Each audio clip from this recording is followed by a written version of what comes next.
안녕하세요. 저는 방금 그 영화 평론하는 김형석이라고 하고요. 옆에는 이제 주로 오늘 많이 말씀해 주실 영화 감독이자 이제 배우 그리고 최근에 방송인 임필성 감독님 나오셨습니다. 감사합니다. 네, 반갑습니다. 한수장님이 감기가 오셔가지고 저한테 지금 많은 일을 시키시라고 하는 음모를 꾸미시는 것 같습니다. 그냥 간단히 영화. 제가 먼저 이제 영화 다 보셨지만 간단히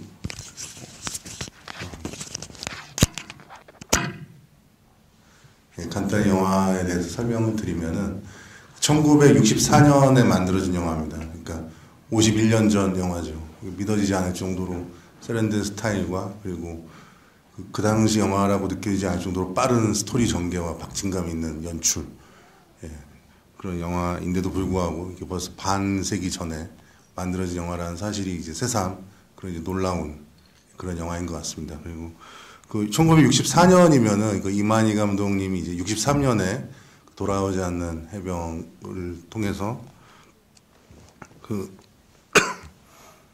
최고의 이제 그러니까 충무로 최고의 이제 영화 감독 자리에 오르시고 64년부터 이제 굉장히 많은 작품을 연출을 하십니다. 한 해만 한 6, 7편의 그런 영화가 이제 개봉될 정도로 많이 연출을 하시게 되는데 그러니까 의뢰가 많이 들어오는 거죠. 감독님 그러니까 최고의 영화 감독이기 때문에 그 시기에 그 63년 4년에 그래서 이게 64년 7월 그러니까 여름에 64년 정확한 날짜가 7월 10일 날 개봉한 영화인데요. 그러니까 영화 전체적인 분위기를 보시면 알겠지만 이제 그 한국 영화 중에 그 남양물이라고 있잖아요. 여름에 그 으시시한 그런 공포 영화와는 좀 다른 어떤 그런 느낌의 남양물처럼 이제 아마 개봉된 영화가 아닐까. 저는 이제 그런 좀 추측을 해보기도 합니다. 이 영화를 보면서 그리고 그 당시에 제작사가 세기상사라는 곳이었습니다. 그래서 지금 대한극장 있죠. 대한극장 이제 그 전에 그 소유주였던 그 국회남 씨라는 분이 계신데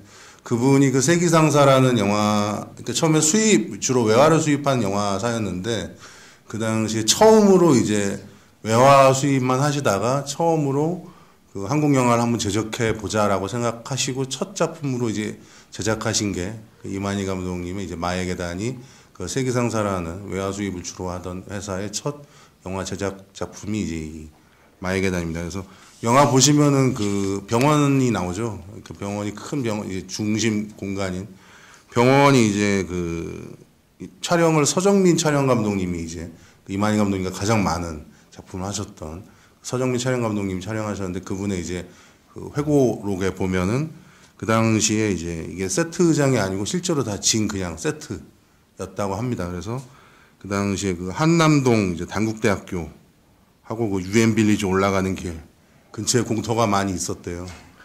거기에다가 저 병원을 다 진 겁니다. 그러니까 그 당시에 그 굉장히 제작비가 많이 들어가는 영화죠. 그러니까 그 당시 이만희 감독님이 충무로에서 어느 정도의 어떤 그 자본, 영화 자본을 동원할 수 있는 어떤 그런 위치였는지를 그 사실을 보면 좀 알 수가 있지 않을까 싶습니다. 그리고 그 정확히 위치가 이제 세기상사가 이제 대한극장 뭐 옛날 뭐 아파트 근처가 있었는데 그 앞에 대지가 많아서 그 앞에 그 저수지 또 만들고 세트 외경도 다 만들고 해서 만들어서 이제 찍은 그런 장면이에요. 그러니까 흔히 뭐 요즘 찍는 것처럼 뭐 야외 풀 장면을 따로 어디서 찍어서 붙이고 뭐 세트는 이제 뭐 어디 세트장에서 이제 개조해서 세트 만든 거 아니고 아예 병원과 풀 그 연결되는 그 공간을 다 공터가 많았대요. 그 서울 그 지역에. 그래서 거기다가 다 만들어서 촬영을 한 그런 이제 요즘 촬영 그러니까 제작 방식과 약간 좀 다른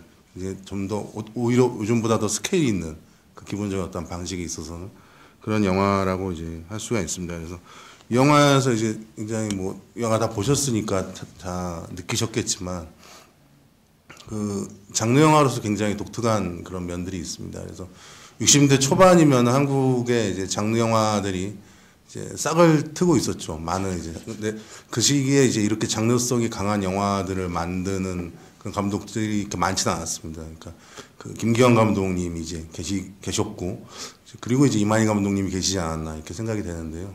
보면은 그리고 이제 놀라운 게 64년에 굉장히 한 6, 7편의 영화를 내놓으시는데 다 장르가 달라요. 그러니까 검은 머리라는 영화는 이제 르와르 영화가 있고 또 액션 영화도 있고 멜로도 있고 사극도 있습니다. 그러니까 한 해에 내놓는 6, 7편의 영화가 개봉된 영화가 다 다른 장르의 영화를 이제 내놓게 되거든요. 그래서 이 시기가 이제 이만희 감독님이 장르적으로 굉장히 왕성한 실험을 했었고 또 그 장르적으로 다양한 이제 실험 속에서도 또 한 편의 영화 속에서도 보셨으니까 이제 느끼셨겠지만 스타일적인 그런 그 실험들 대사나 이런 거 거의 없이 사운드와 편집과 카메라 움직임과 이런 어떤 분위기만으로도 이렇게 대사 없이 그걸로 이렇게 쭉 이어가는 10분 이상 그 유지시키는 어떤 그런 연출의 힘 이런 부분들이 지금 봐도 새삼 놀라운 그런 영화라고 이제 할 수가 있습니다. 그래서 이 임필성 감독님도 장르 영화들을 이제 장르적인 성격이 강한 그런 영화들을 주로 만드셨는데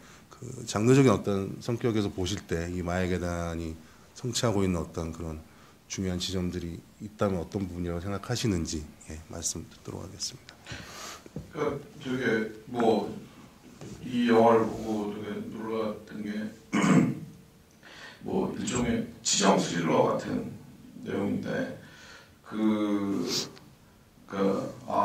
이 남자라는 동물은 50년 전이나 지금이나 똑같이 저런 어리석은 욕망과 그 복주하다가 큰 일을 저지르는구나. 이제 이게 참 변하지 않는 그 테마라는 생각을 다시 한번 하게 됐고요. 근데 지금 이제 황 말씀하셔가지고 1년에 7, 8편 찍으셨다고 말씀하셨는데 그게 되게 좀 쇼킹한 거는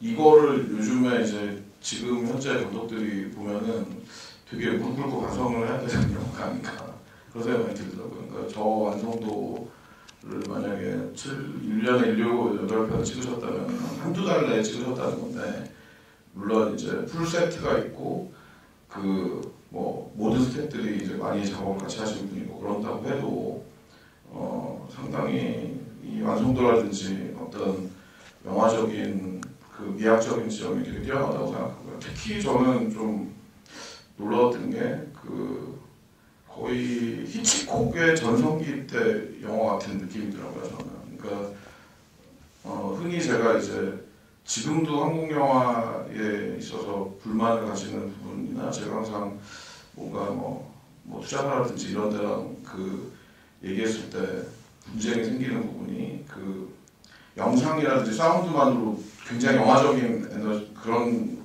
언어를 표현하는 거에 있어서 이제 되게 고생을 하곤 하는데 이 영화에 보면은 이제 주인공 진숙 씨를 살해하려고 하는 그 시퀀스를 보면은 영화 내내 이제 뭐 버나드 허만풍의 그런 히치콕스러운 음악이 되게 낭만적이면서도 불길한 음악이죠. 그런 음악이 계속 나오다가 거기에 딱 빗소리만 나오면서 한 몇 분 동안 음악이 안 나오고 몰아붙이는 씬이 있거든요. 근데 그런 부분은 요즘 감독들도 쉽게 선택하기가 힘든 그러니까 되게 여기 음악 깔아야 되지 않겠냐 막 이런 압력에 시달릴 것 같은 그러니까 그런 부분을 이제 과감하게 하시면서도 그 영화를 보고 나면은 이제 그 병원 전체의 구조라든지 아니면 그 공간 자체가 캐릭터처럼 느껴지는 그런 연출을 보여주시고 계시고 의상이라든지 이런 것도 너무나 세련되고 생생한 것 같아요. 이 부잣집을 묘사할 때의 그 한복과 이 양식적인 막 이상한 인형과 뭐 이런 게 있는 그런 부분이랑 이제 간호사들이 모여 있는 기숙사 같은 데를 묘사할 때 그런 또 생생한 묘사랄까요? 근데 영화에서 되게 인상적인 거는 모든 주인공들이 다 섹시한 것 같아요. 이 영화는.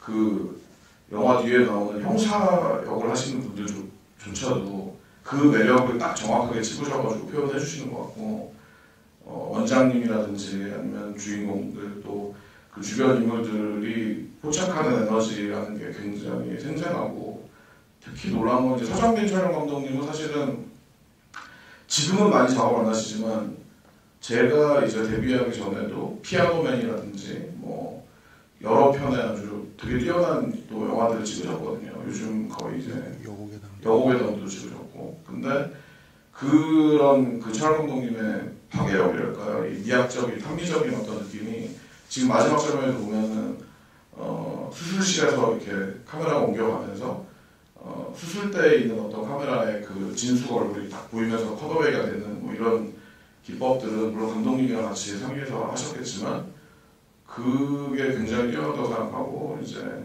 조명이나 이런 부분이 이제 아주 한정된 공간에서 100분 이상을 끌고 가는 게 되게 힘들 텐데 굉장히 정교하게 설계되어 있더라고요. 그러니까 초반에는 뭐 이렇게 그런 이제 뭐랄까 낭만적인 필터를 사용해가지고 되게 아름답게 찍기도 하고 그 뭐 렌즈의 선택이나 이제 이런 부분도 되게 무난한 드라마를 드라이브하는 것 느낌으로 가시다가 점점점 가면 갈수록 표현주의적인 어떤 음영이 강해지고 뭐 관광 렌즈나 망원 렌즈 같은 거 많이 쓰면서 이제 그런 이제 심리적인 왜곡을 표현하는 부분들을 지금 현대의 어떤 감독보다 탁월하게 연출을 했다고 생각하고요. 이걸 보고 나서 이런 생각이 들더라고요. 왜 하연은 리메이크가 됐는데 이 영화는 리메이크가 안 되고 있지? 이런 생각이 들어서 오늘 여기 제 동료 감독이 아무도 없는 게 상당히 다행이라고 생각이 들더라고요. 이게 원작이 있는지 한번 체크해봐야 되지 않을까. 네.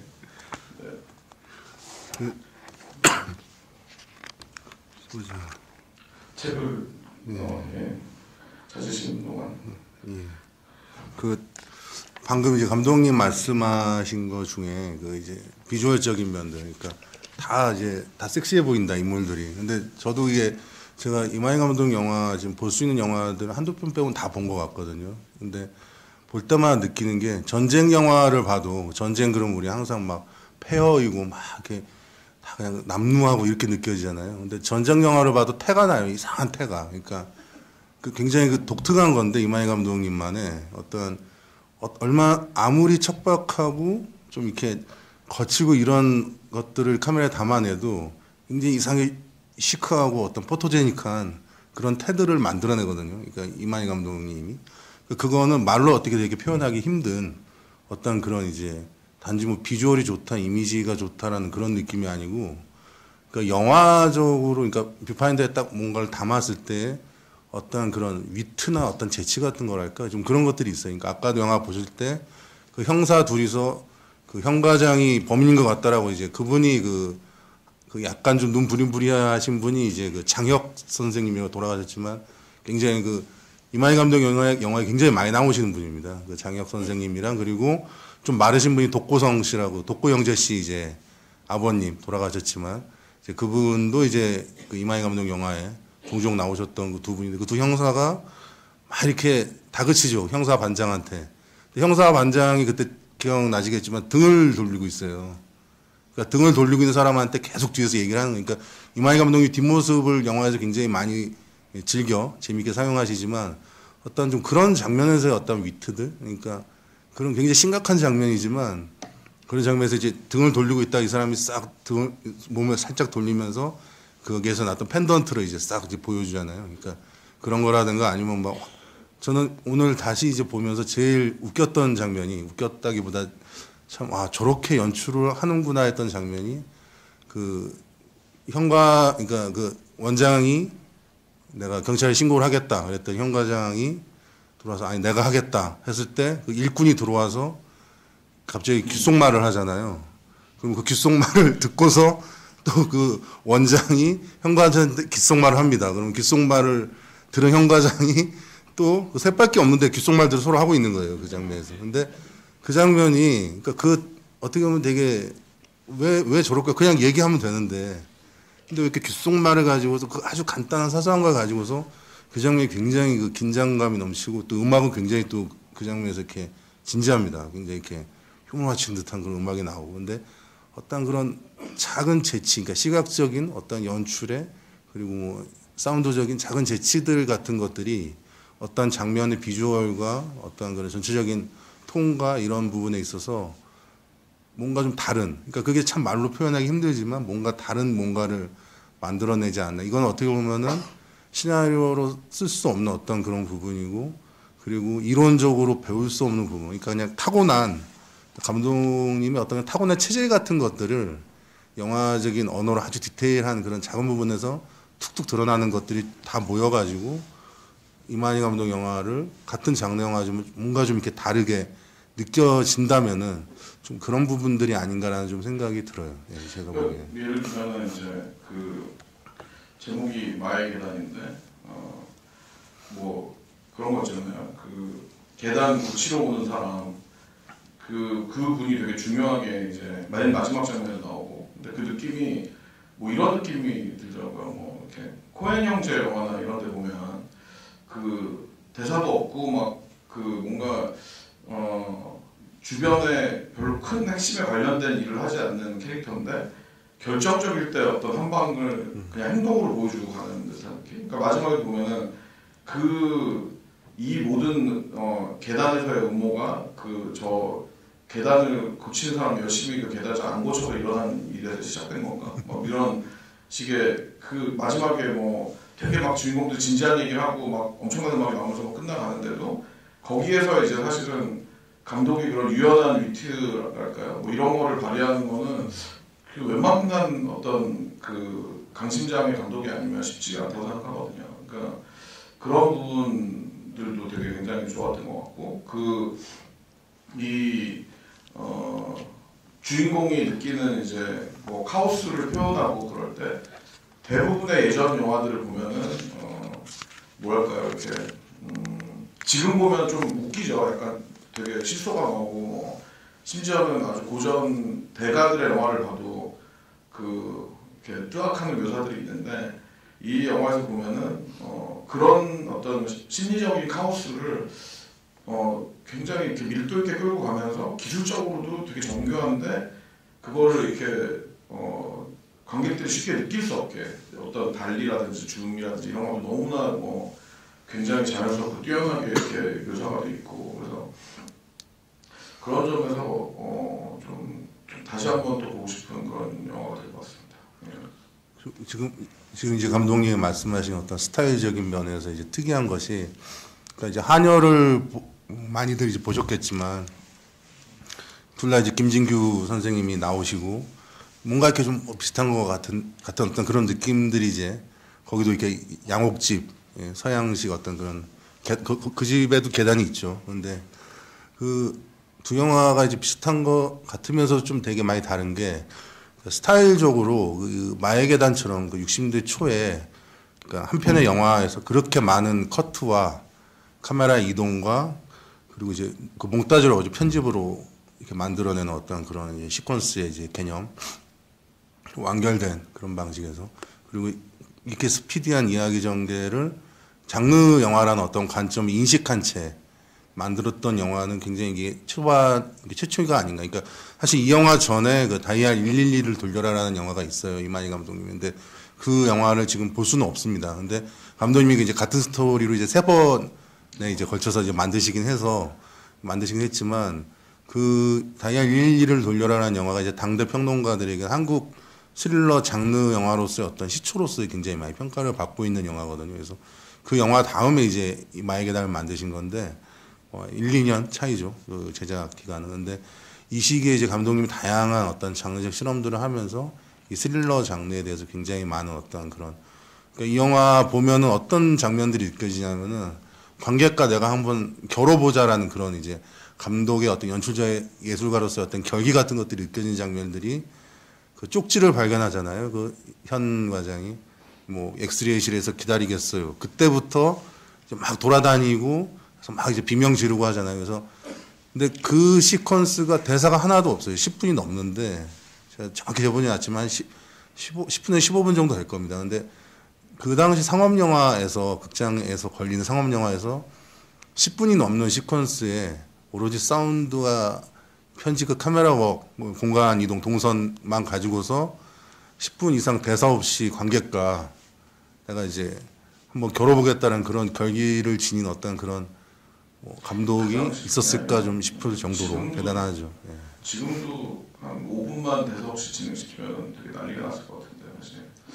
예, 그러면서 이렇게 그런 되게 뭐랄까요, 그냥 뭐 그 아주 어두운 농담이랄까요. 그러니까 막 찾아볼 때 이제 엉뚱한 화자가 뭐 지나간다든지 아니면은 그 그냥 심리적인 분위기라든지 느낌으로 보여줄 수 있는 이제 그것들을 그러니까 근데 이제 이런 생각이 들더라고요. 그러니까 김기영 감독님 영화는 비슷한 시점에 나왔지만 이런 어떤 뭐랄까 표현의 기괴함이랄까요. 그러니까 뭐 그 폭이 아주 굉장히 크다면은 근데 이만 감독님 영화는 되게 아주 세련되신 것 같아요. 그러니까 뭔가 저는 이게 궁금한 게 그 당시에 흥행이 됐는지도 좀 궁금하고 오히려 이런 생각이 들더라고요. 아 이제 어떤 그 감독의 신뢰나 힘으로 이런 영화를 또 만들 수 있는 토대가 그 당시에 존재했다는 것도 한편으로는 굉장히 인상적이더라고요. 예. 그런 생각 많이 듭니다. 그러고 그러니까 그런 것 같아요. 이렇게 지금 선배님들의 영화를 이렇게 보고 보면은 우리가 이제 흔히 지금 현대도 마찬가지 저도 그런 경우를 많이 겪지만 뭐 관객들이 그렇게 하면은 되게 어려워할 거야. 뭐 관객들이 무식해서 그렇게 찍으면 안 돼. 뭐 그런 얘기 사실 뭐 항상 많이 하거든요. 한편으로 듣기도 하고. 근데 그 되게 관객을 되게 모욕하는 말이라는 게 이 영화만 봐도 50년 전에 저렇게 영화적인 언어로 그 한국의 관객들이 아주 저런 치정에 굉장히 그 어두운 요소가 많은 영화를 좋아하지 않을 거야라는 선입견이라는 게 다 선입견이라는 거죠 사실. 그러니까 그런 면에서는 특히 굉장히 모험적이고 그 정말 뭐 꼭 모두 기억해야 될 걸작이 아닌가라는 생각이 듭니다. 예. 그 흥행 성적은 여기도 저도 기억 자료나 이런데 잘 나와 있지 않아 잘 모르겠는데 그 이후로도 계속 굉장히 1년에 뭐 10편 가까이 되는 작품을 연출하신 적도 있거든요. 그러니까 어느 정도 이 시기는 그 이만희 감독님 흥행적인 면에 있어서 굉장히 이렇게 성공적이었던 그런 시기가 아니었나 생각이 되고요. 그리고 영화 보면서 이제 또 하나 느꼈던 게 이제 배우에 대한 어떤 그런 부분들. 그러니까 그 김진규 씨 같은 경우도 김진규 선생님은 굉장히 독특한 게 이만희 감독님의 데뷔작과 마지막 작품을 둘 다 같이 하셨던 주마등이라는 영화로 이제 데뷔하실 때 김진규 선생님이 출연하셨고 마지막 산보 가는 길에도 김진규 선생님이 나오십니다. 그리고 그 김진규 선생님도 이제 주로 이제 유현목 감독님의 어떤 실존주의적인 페르소나 뭐 이런 걸 많이 알려져 있지만 그 이만희 감독님 영화에서 이 영화라든가 아니면 원점이라든가 막 이런 영화들에서 이만희 그 김진규 선생님 연기 굉장히 독특한 그런 지점들을 보여주고 있거든요. 그래서 그 배우가 어떤 고정된 이미지라고 우리가 생각했던 배우들의 아주 독특한 그런 이제 이미지들. 그러니까 그런 부분들을 이제 끌어내는 데 있어서는 이만희 감독님이 당대 아마 최고의 감독님 아니었나 생각이 되고 특히 이제 그 남진숙 역을 맡은 문정숙 씨 같은 게 사실 영화에서 딱히 연기를 하는 것 같지 않아요. 그냥 피사체로서만 존재하는 것 같은 그런 뭐 스토리상도 사실은 그냥 이렇게 조명 이렇게 놓고 딱 이렇게 서 있으면 그냥 카메라 몽타주나 붙이고 근데 굉장히 이렇게 딱히 배우가 연기를 한 것 같지 않은데도 불구하고 영화를 다 보고 나면은 그 배우의 어떤 그 연기자로서의 어떤 그 강렬한 어떤 그런 느낌들이 고스란히 그러니까 전달이 되거든요. 그러니까 그런 것들이 단지 배우를 그냥 카메라 앞에서 연기를 하는 그런 부분들이 아니고 배우의 어떤 가장 인상적인 이미지들을 이미 다 파악하고 있는 상태에서 그런 것들 영화적으로 굉장히 잘 이용할 줄 알았던 그런 배우와의 어떤 커뮤니케이션과 그런 사용에서는 굉장히 그 영민하고 굉장히 이렇게 뛰어났던 그런 면들을 느낄 수가 있습니다. 그 여기 지금 여기 연기 선배님들이 더빙이 됐는데 다 본인 목소리신지 그런 건 잘 모르겠는데 또 하나 되게 인상적이었던 게 그 연기하는 톤이 되게 굉장히 과장되지 않더라고요. 그러니까 뭐 예를 들면 중간중간에 사실은 뭐 김준규 선생님이 진숙이 막 이런 뭐 얘기가 나올 때 사실은 보통의 50년대 한국 영화는 그 톤이 거의 대부분인데 아주 뭔가 이렇게 감정 절박하거나 이럴 때만 조금 뭔가 이렇게 양식적인 톤이 나오지 사실 전반적으로는 되게 쿨한 연기를 하시더라고요. 그러니까 상황은 되게 뭔가 아수라장의 상황인데 음악이라든지 이제 뭐 편집 뭐 그 사운드도 그 효과를 백업을 하지 배우들의 연기 톤은 되게 그 쿨하고 되게 현대적인 연기를 하고 계신 게 그런 것들이 그런 이제 요소들이 영화를 되게 세련되면서도 전체적으로 굉장히 감독이 모든 걸 통제하고 있다는 느낌을 주지 않았나라는 생각도 들기도 합니다.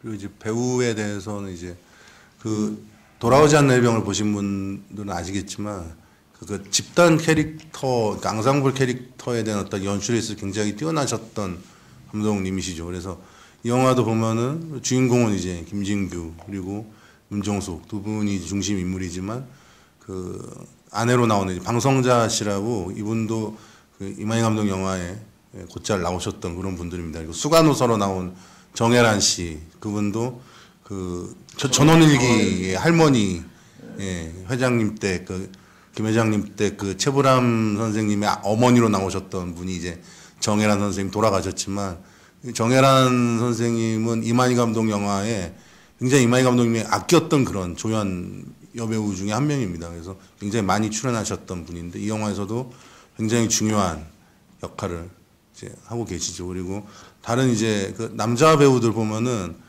굉장히 좀 그런 것들이 느껴져요. 그러니까 아주 노골적으로 의도적이진 않지만 그런 아주 작은 단역들을 굉장히 인상적으로 카메라를 캐칭해주고 있다라는. 그러니까 얼굴들을 이제 보여줄 때 그냥 스쳐가듯이 진짜 단역처럼 보여주는 것이 아니고 그지 가정부 같은 그런 캐릭터만 봐도 그리고 그냥 장기 두는 두 사람 그 경비랑 이런 사람들 다 그런 사람들도 끊임없이 이만희 감독 영화에 계속 단역으로 나왔던 사람들이 대부분이거든요. 근데 그런 아주 작은 역들도 그냥 단역으로 스쳐가는 것이 아니고 딱딱 하나의 인물로서 피사체로서 영화를 보고 나온 관객들한테 기억할 수 있게 이렇게 잡아주는 어떤 그런 배려나 어떤 인심 어떤 좀 그런 것들이 좀 느껴지는 부분들이 이만희 감독 영화를 볼 때마다 느껴지는 어떤 그런 느낌들 중에 하나입니다. 배우에 대한 어떤 그런 애정들. 예. 그래서 아까도 말씀드렸듯이 이제 뭐 유행이 이제 뭐 돌고 도는 면이 있다고 쳐도 기본적인 감독의 어떤 미학적인 취향이라든지 그런 이제 스타일 같은 거가 존재할 텐데 여기서 보면은 그 뭐 계단도 그렇고요. 그 계단이라는 게 뭐 그냥 문학적으로 얘기하면 뭐 이런 거잖아요. 진숙이 그 과장과 이제 결혼을 하거나 이랬을 때 신분 상승을 할 수 있는 계단인 것 같기도 하고 그리고 이들이 이제 아주 추락할 수 있는 계단인 것 같기도 하고 뭐 이런 모티브 같은 게 있는 것 같기도 해요. 사실 지금 저도 컨닝에서 보니까 각본을 감독님이 쓰시진 않으셨더라고요. 근데 그런 것들을 사실은 조금만 어색하게 만들고 그 계단을 뭐 조금만 어떤 미학적인 면에서 뭔가 세련된 취향으로 만들어내지 못하면은 이 얘기의 제목과 전체 뉘앙스가 살지 않잖아요, 사실은. 근데 이제 계단 모티브가 강조되고 있거든요. 그 병원 뒤쪽에 있는 뭐 되게 훨씬 가파른 계단도 있고, 근데 그 계단도 훨씬 가파르더라고요, 한편으로는. 그리고 그 병원 앞에 있는 그 풀이라고 하잖아요, 영화 내에서. 근데 사실 연못인데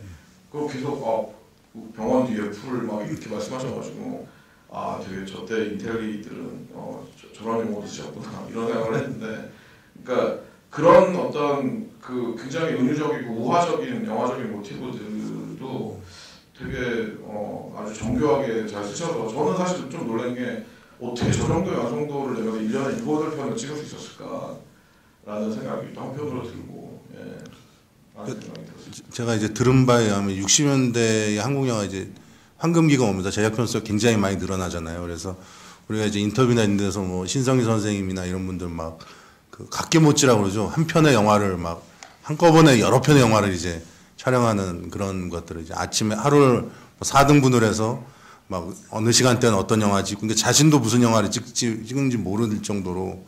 근데 그 당시에 배우만 그런 게 아니고 감독들도 그랬다고 해요. 그러니까 한꺼번에 여러 편의 영화를 동시에 촬영을 하기도 하고, 이 영화를 기획하면서 다른 영화를 완성하고 다른 영화 또 후반 작업을 그러니까 믹싱을 하기도 하고, 아니면 아예 촬영 자체를 오늘은 뭐 어떤 영화 찍고 그 다음 날은 어떤 영화 찍고 이렇게 동시적으로 촬영을 하기도 하고. 근데 그건 이제 상업적으로 굉장히 이렇게 좀 A급, 그러니까 A리스트에 들 수 있는 그런 이제 몇몇 감독들이 그랬지만 이제 그런 감독들이 있었다고 하는데 60년대 초 중반 한국 영화 굉장히 많이 영화를 만들어냈대.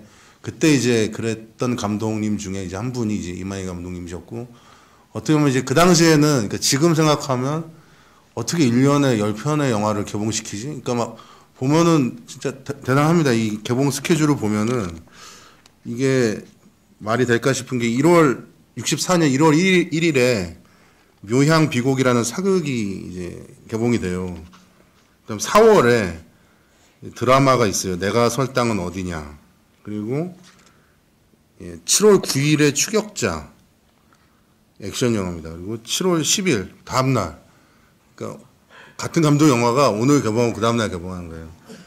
그게 이제 마의 계단입니다. 그리고 7월에만 3편이에요. 7월 31일에 검은 머리도 검은 머리라는 정말 끝내준 영화입니다. 영화도. 근데 액션 누아르 갱스터 영화인데 이게 7월에 64년 7월에 3편이 개봉이 되고 9월 9일에 이제 협박자라는 이제 영화가 있고, 그러니까 이제 이게 1년 스케줄이에요. 한 감독이. 그러니까 드라마가 아니고 영화가 이게 이제 개봉을 한 거죠. 그 당시에. 그러니까 그렇게 굉장히 다산을 굉장히 많이 만들어내면서도 이렇게 유지할 수 있었던 거는 이만희 감독님이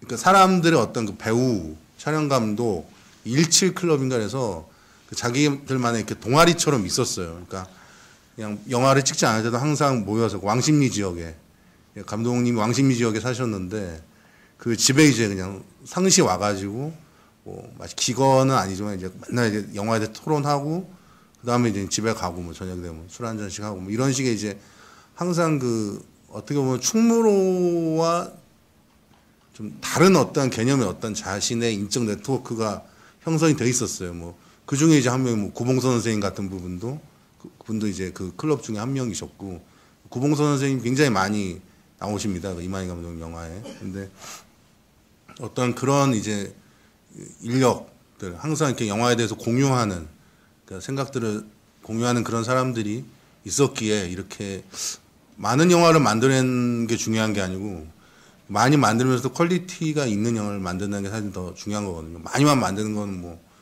그렇게 큰 의미가 있진 않죠. 근데 계속 그런 다양하고 퀄리티가 있는 영화들을 많이 만들 수 있었던 건 어떤 그런 사람들과의 어떤 협력 작업들, 이런 것들이 하나의 시스템으로 굳어져 있었기 때문이 아닌가 이런 생각이 듭니다. 저희만 너무 얘기한 건데 혹시 이제 궁금한 부분이나 이런 거 있으시면 저희가 너무 흥분했어요. 영화를 보고서. 제가 이 영화를 4년 전에 보고 또 봤는데 그때도 느꼈던 영화지만 마지막에 여러 5.13 병원 원장이라든가 이런 사람들이 경찰서에 가면서 또 간호 과장이 정혜란 선생님이 자기들 증언할 게 있다고 해서 경찰서 가거든요. 근데 영화를 보면서 제가 스토리상에 약간의 혼란한 점이 있다라고 느끼는 부분들이 뭐였냐면은, 그러니까 현광호 과장한테 어떤 나중에 바뀐 시체가, 얼굴이 훼손된 시체가 남진숙의 시체라고 증언을 하고, 그랬던 사람이 간호 과장인데, 간호 과장이 도대체 현 과장을 혼란에 빠뜨리는 이유에 대해서는 사실 우리가 알 수가 없어요. 그리고 현광호가 이 부분은 영화에서 또 드러난 부분인데, 제가 좀 개연성이 좀 혼란을 느끼는 부분은 뭐냐면, 그 얘기를 듣고 현광호가 나중에 국립과학 국과수까지 가가지고 그 시체가, 바뀐 시체가 왼쪽 다리에 상처가 있다는 것을 확인하거든요. 그랬을 때는 가짜 시체 확인까지 하는 그런 부분들을 우리가 독자가 물론 그 감독의 상상력을 쫓아가는 입장이 있습니다만, 그런 부분에서 우리가 좀 개연성을 좀 깨는 부분이 아니, 국과수 장면은 우리가 그 개연성을 좀 깨는 부분이 안 되는가. 그리고 좀 얘기를 한다면 간호 과장이 왜 현광호를 혼란에 빠뜨리는지에 대한 어떤 캐릭터, 간호 과장의 도대체 캐릭터가 무엇인지 좀 알기는 좀 관객이 한 사람으로서 좀 어렵지 않은가라는 생각합니다. 이 부분 간호 과장의 캐릭터는 과연 어떻게 생각하시는지 좀 궁금합니다. 같은 입장이신 것 같아요. 저도 관객분이랑 지금 감독님한테 얘기를 들으면 제일 좋겠지만, 저도 그거 보면서 그러니까 이제 얘기할 게 있다고 이제 가는 게 사실 거짓말한 거잖아요. 어떻게 보면은 이제 이 영화가 그러니까 국가수 장면 아까 말씀하신 그 부분도 되게 그러니까 어떤 보면 장르적인 틀이 같기도 하고, 그러니까 어떤 이야기가 아주 정밀한 개연성에 맞춰서 되는 부분이 있고 스토리에서 아니면은 이 스릴러 장르 특유의 어떤 트릭 같은 것들 이런 것들을 위해서 사용하는 그런 부분이 있고 그 맥거핀이라고 하는 히치콕 특유의 어떤 그런 방식으로 전혀 무의미한데 그러니까 그 국가수의 어떤 이런 부분들이 사실은 관객들을 좀 더 혼란스럽게 하지만 사실은 영화적 흐름에 있어서 그 다리에 있는 상처가 그것이 곧 그게 있으면은 남진숙이 이퀄이 되는 건 아니잖아요. 정확히 또 과학적으로 엄밀하게 보면. 하지만 그 현과장 그걸 보면서 또 안심을 하잖아요. 잠시나마. 이런 부분들이 어떤 장적 트릭 혹은 어떤 그 맥거피적인 장치 어떤 그 아까 얘기하셨지만 히치콕 영화의 어떤 그런 부분들을 굉장히 절정에 올랐던 시기의 어떤 그런 부분이라고 한다면 좀 생각이 나는데 그 뉘앙스가 이렇게 굉장히 노골적으로 되어 있지는 않지만 그 간호 과장과 진숙의 관계가 그 확실히 설정되어 있다고 느꼈어요 저는. 그러니까 중간에 보면은 진숙이 실종된 다음에 뭐 그 임신 중절 얘기를 할 때 애 아빠한테 얘기를 해야 되지 않을까요라고 할 때 이미 그 분이 진숙과 그 과장님의 관계를 다 알고 있다고 느꼈고 그리고 그걸 알고 있었기 때문에 얘를 조력자 캐릭터라고 생각했거든요. 어떤 스릴러에서 보면은 뭐 되게 말도 안 되는 엄청난 살인과 이제 음모가 진행될 때 언제나 조력자 캐릭터가 필요한데 이제 그 역할을 해주고 있다고 생각이 들고 실제로 되게 몇몇 클로즈업을 통해 가지고 이제 분명히 묘사를 해주고 있거든요 사실. 근데 이제 저는 사실은 그 점이 되게 지금 평가 선생님 말씀하신 거랑 좀 다르게 놀라웠던 게 현대 영화에서도 그런 부분에 이제 미진한 부분이 나오면 구구절절한 삼명식 킨스를 만들어주는데 이 영화에서는 그냥 몇 커트를 딱 보여주고 암시 정도만 해주고 마지막에 그 과장님이 나도 얘기할 게 있다 라는 정도만 얘기하고 가는 이 쿨함이 와, 이 감독님의 자신감이 놀랍구나라고 생각이 들고 또 이런 생각도 들어요. 만약에 이게 지금 만약에 이게 리메이크돼서 영화가 나와서 그 부분을 안 풀어주잖아요. 그러면 진짜 네이버에서 관객들이 되게 난리를 친다든지 뭐 그 투자사의 테스트 스크리닝 할 때도 난리가 나가지고 아마 나레이션으로 뭘 넣어준다든지 뭐 회상시킨스가 나올 것 같아요. 그러니까 근데 옛날 영화들이 더 훨씬 자신감이 넘치고 파워풀했구나 한편으로는.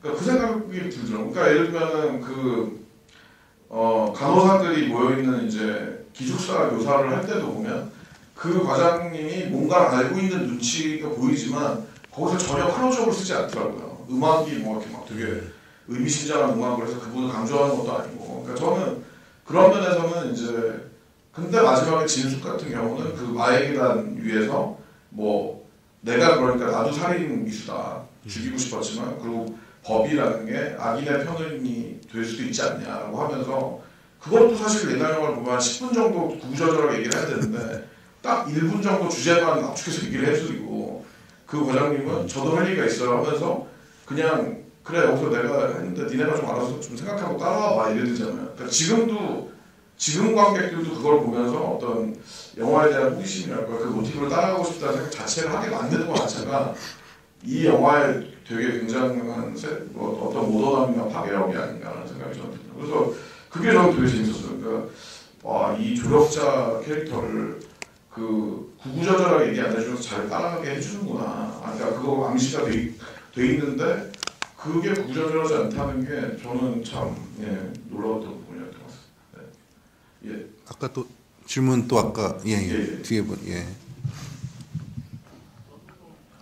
이해가 안 가는 부분이 좀 내용에 있어서 그것 때문에 좀 질문을 드리겠는데요. 맨 마지막에 딸 시신 갖고 병원장 협박했다는 사람 있지 않습니까? 근데 왜 그렇게 협박을 당해야 되는지 그거에 대해서 그렇게 자세하게 안 나와 있는 것 같아요.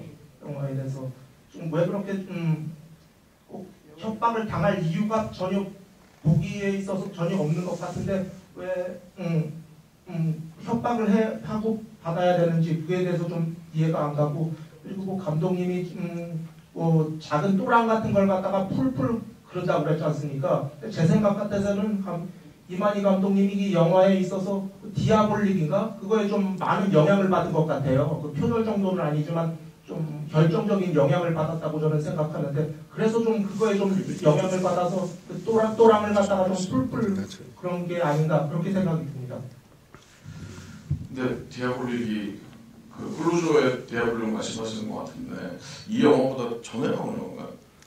이게 전에 나왔어도 개봉을 그때 64년 그러니까 감독님의 영감을 줄 만한 시점에 개봉을 했는지 이거는 또 한국 개봉은 많이 차이가 나니까 그 당시에 그거는 명확히 알 수는 없는데 그때 뭐 프랑스 문화원 이런 게 있을 때가요 지금.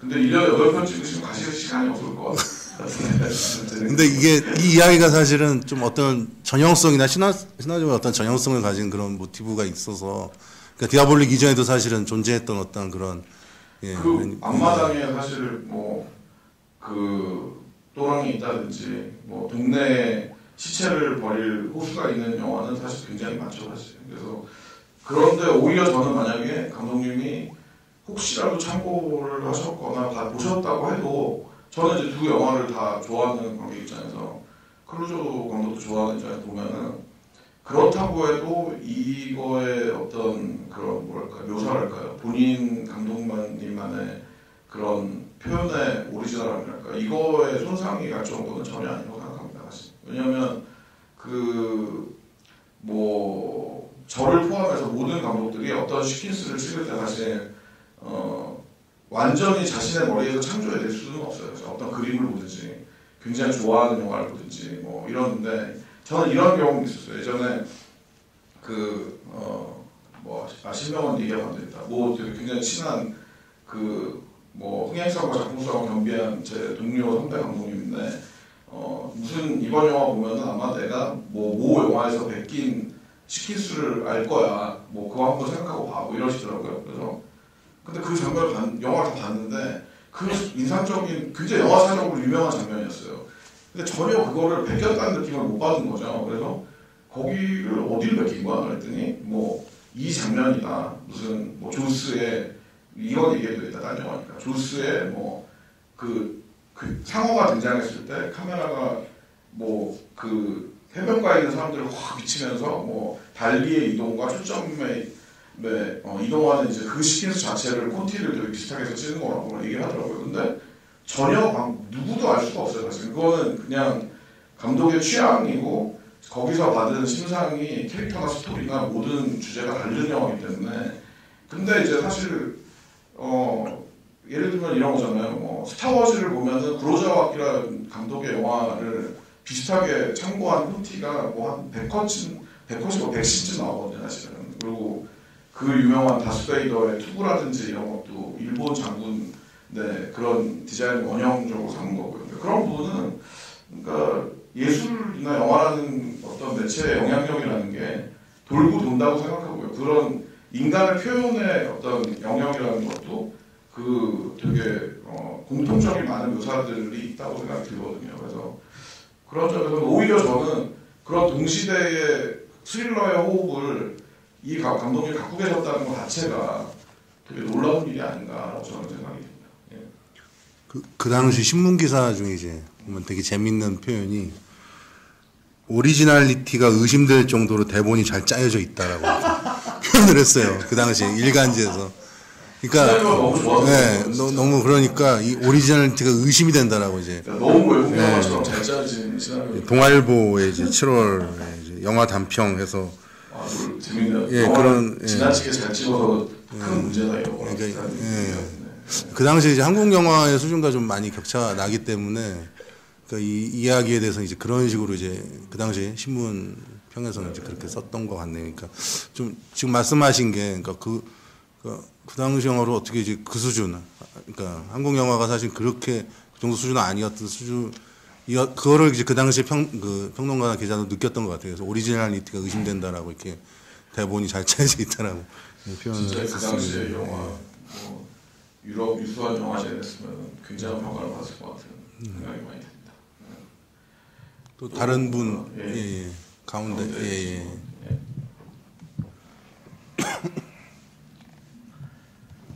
그 나의 계단이 약간 이만희 감독님 영화들 중에서 좀 특이한 느낌이 드는 게 다른 이만희 감독님 영화들 중에서는 주인공들이 뭐 아무리 범죄자라고 하더라도 뭐 여자 캐릭터나 아니면 아이 캐릭터들한테 이렇게 다정하게 대해주는 그런 태도들이 있거든요. 이 앞에서 남살자 같은 경우도 약간 주제가 그런 것 같은데, 근데 특이하게 마의 계단 같은 경우는 남자 주인공이 이 여자 캐릭터에 대해서 굉장히 히스테리컬한 반응을 보여주는데, 그런 영화가 이만희 감독님 영화 중에서 거의 제가 본 것 중에서 거의 유일하거든요. 혹시 이런 이유, 어떤 다른 특별한 이유가 있을까 싶어요.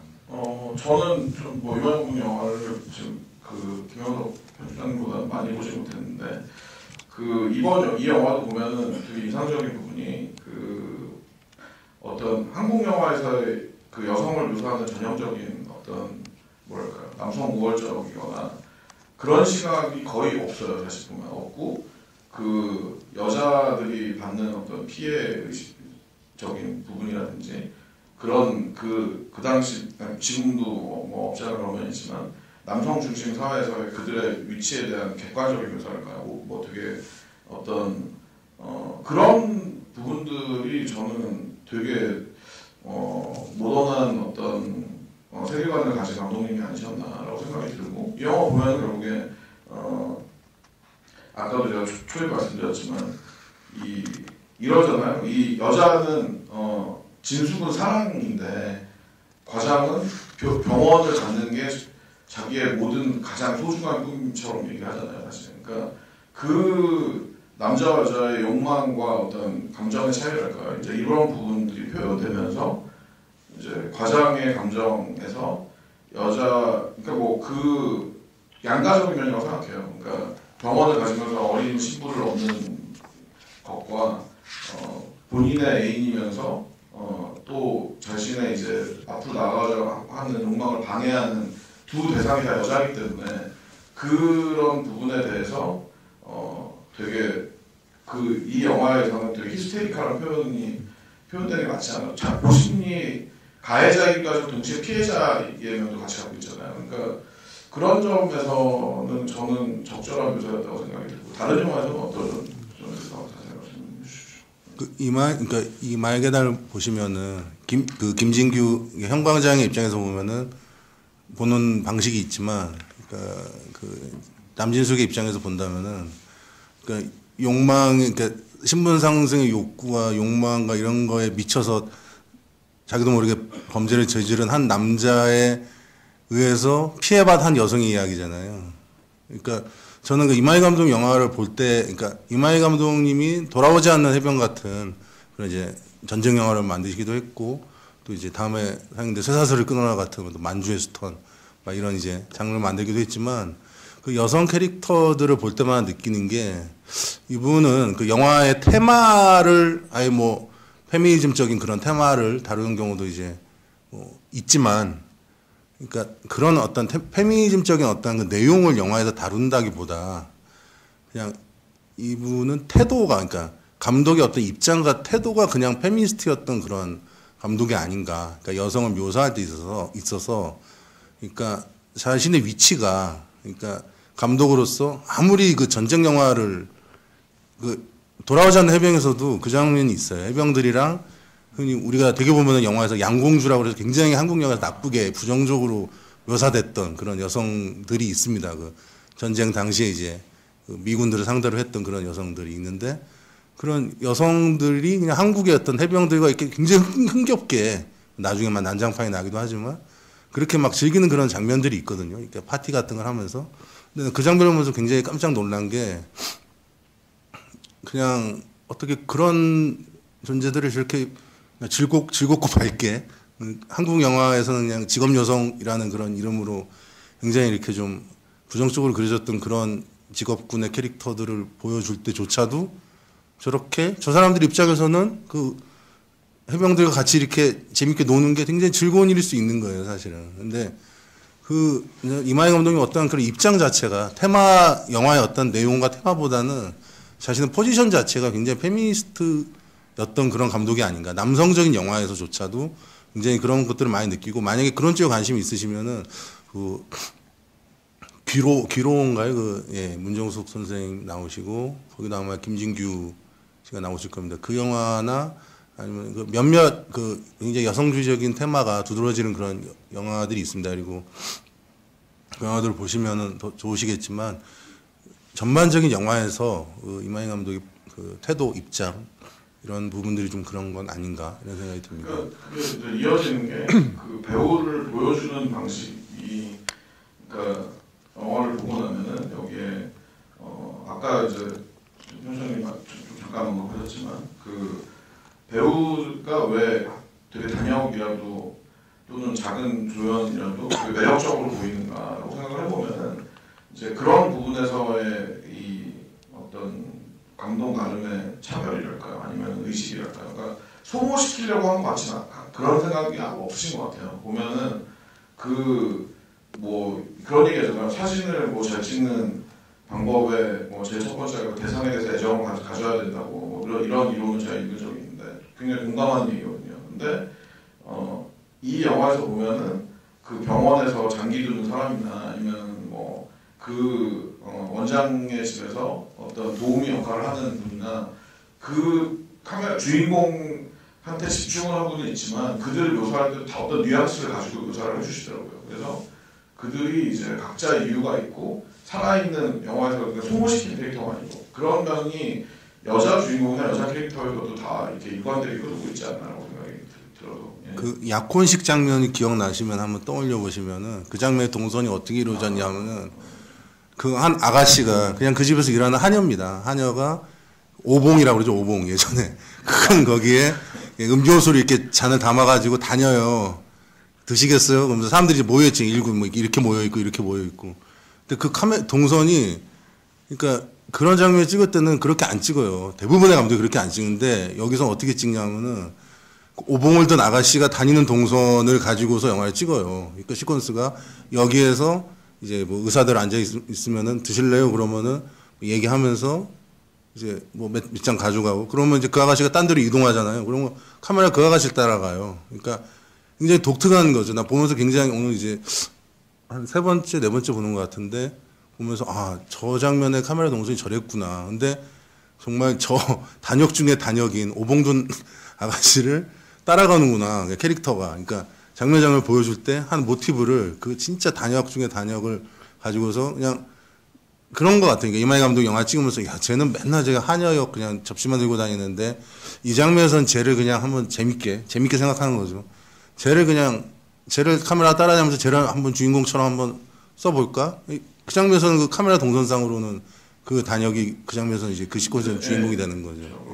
또 한 가지는 그 분이 이제 이 목발을 그 집에 놓여 있을 때 되게 신랄한 비난을 또 받잖아요. 그리고 나중에 그 목발을 이제 그 과장님의 방으로 갖고 왔을 때 마치 죽였다고 생각하는 여자가 돌아오는 것 같은 느낌으로. 그러니까 그 앞에 이제 지금 현정님 말씀대로 그런 어떤 애정을 가지고 묘사를 했기 때문에 그 부분에 힘이 생기는 거거든요. 그러니까 그 부분을 만약에 그냥 뭐랄까요, 그냥 풀샷으로 대략적인 어떤 의도를 안 갖고 또는 이 조연 단역에게 애정을 안 갖고 연출을 했다면 그 부분이 이제 관객들이 까먹거나 이제 생뚱맞다고 느낄 수도 있다고 생각하거든요. 근데 그러면서 이제 그 도우미 어린 친구가 갖고 있는 그 자체의 생생함이랄까요. 여자분 이제 그 도우미 한 배우분이 이렇게 엄청난 절세 미모는 아니지만 어린 청소년이 갖고 있는 이상한 에너지 같이 이런 부분이 강조돼서 그 해맑음이라든지 그런 걸 표현하고 있거든요. 사실. 그래서 그런 면에서 보면은 한 명도 이 캐릭터가 소모되는 캐릭터가 영화에 없죠. 그러니까 그런 점은 사실 감독의 태도에 있어서도 좀 굉장히 꼭 본받아야 되고 되게 인상적이었던 그런 부분이었던 것 같습니다. 네. 또 궁금한 거 있으신 분 있으세요?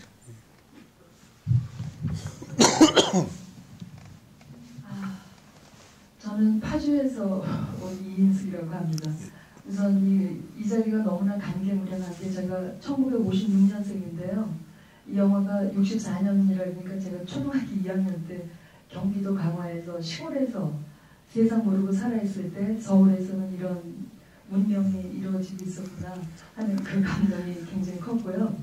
그리고 정말 마음속으로만 그리던 그 이만희 감독이라는 분의 영화를 이렇게 회고전을 통해서 보는데 그 자리에 그분의 딸내미인 위대한 우리 이 시대의 영화 배우 이혜영 씨랑 본다는 게 이게 꿈인가 생신가 합니다.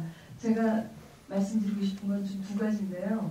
하나는 지금 질문해 주신 분들 덕분에 이 영화에 대해서 더 좀 깊이 이해가 됐고, 제가 본 부분은 그 배경이었어요. 60년대 그 배경이, 그 영화를 보면서 내내 저는 저 영화 찍은 데를 정말 가보고 싶다. 특히 그 513 병원 같은 거나 그 자동차가 움직이면서 이렇게 스쳐 지나갔던 도시의 풍경이 마치 요즘 우리 유럽 여행 가서 보거나 TV에서 여행 프로그램 보면서 우리가 굉장히 동경하는 유럽의 중세 도시나 그런 오래된 파리나 파리 근교나 이태리 이런 거를 연상시켰어요. 그래서 우리는 지금 너무 많이 변해 있구나. 우리의 소중한 걸 전부 잃었구나 하는 그런, 정말 저는 막 그 영화 배경에 나오는 데 대해서 굉장히 큰, 마치 우리나라 대한민국 현대사를 복귀하는 그런 마음으로 봤고요. 나머지는 그 지금 뵈기 힘든 두 감독분을 뵈면서 제가 평소에 굉장히 의문을 갖고 있던, 그냥 시민으로서 관객으로서 의문이 있던 거를 이 자리에서 풀지 않으면 제가 좀 한해될 것 같아서요. 두 분한테 여쭙고 싶어요. 저는 이번 회고전에 가장 기대했던 게 사실은 만추였어요. 근데 기사를 보니까 만추가 없다고 그러셔서 이게 뭐지 하고 이제 이 자리에 와서 그 아쉬움이, 다른 영화도 훌륭하지만 좀 아쉬움이 있는데, 저는 김혜저 씨 만추를 봤고요. 그 다음에 탕웨이 씨 만추를 봤어요.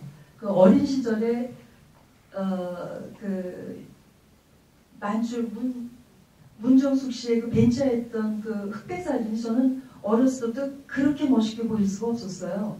그래서 제가 어른이 되면 저렇게 바바리를 입고 저런 여성, 저런 스타일 있는 여성이 돼야지 하는 정말 깊은 그 감동은 이해하겠는데, 왜 중국 탕웨이 씨까지 데려와서 찍으면서 이 멋진 여배우를 왜 리메이크를 해서 우리나라 영화사에 정점을 한번 찍어보지 못할까 하는, 제가 이 질문을 꼭 간단하게나마 두 분의 의견을 듣고 싶습니다. 감사합니다. 시간이 다 돼서 마지막 질문으로 하고 저희가 대답을 해드리고 자리를 마쳐야 될 것 같은데요. 일단 그 만추 필름에 대해서는 그 원본, 그 당시에는 60년대 당시에는 영화를 수출할 때 원본을 막 수출하고 그랬대요. 저도 잘 모르겠는데. 근데 그때 이제 원본 수출해서 그게 돌아오잖아요, 한국으로. 그러면 제때 안 찾아가면 다 불질러버리고 그랬대요, 나라에서. 세관에서.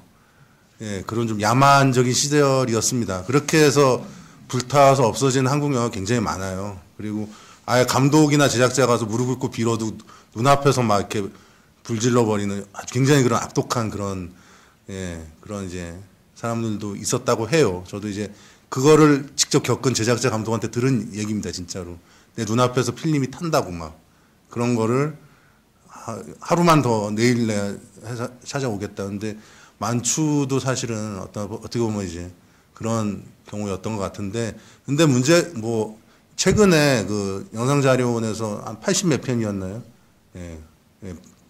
굉장히 많은 수십 편의 미발굴 영화를 찾았어요. 필름을 발굴했어요. 근데 만추도 분명히 내가 원본은 없지만 그 프린트를 떠서 아시아 지역 굉장히 많은 나라에 수출이 됐어요. 그 기록들이 다 있습니다. 그래서 좀 더 이제 열심히 찾으면은 그 원본을 언젠가는 이번에 수십 편 찾은 거 보면은 언젠가는 곧 우리가 그 전설을 실제로 마주할 날이 오지 않을까 싶고요. 그리고 그 이혜영 선생님이 주인공으로 한 만추 프로젝트는 제가 어떻게 드릴 말씀을 마지막에 말씀드리자면 김태형 감독에게 전화해서 항의하도록 하겠습니다. 끝내시죠. 감사합니다. 감사합니다.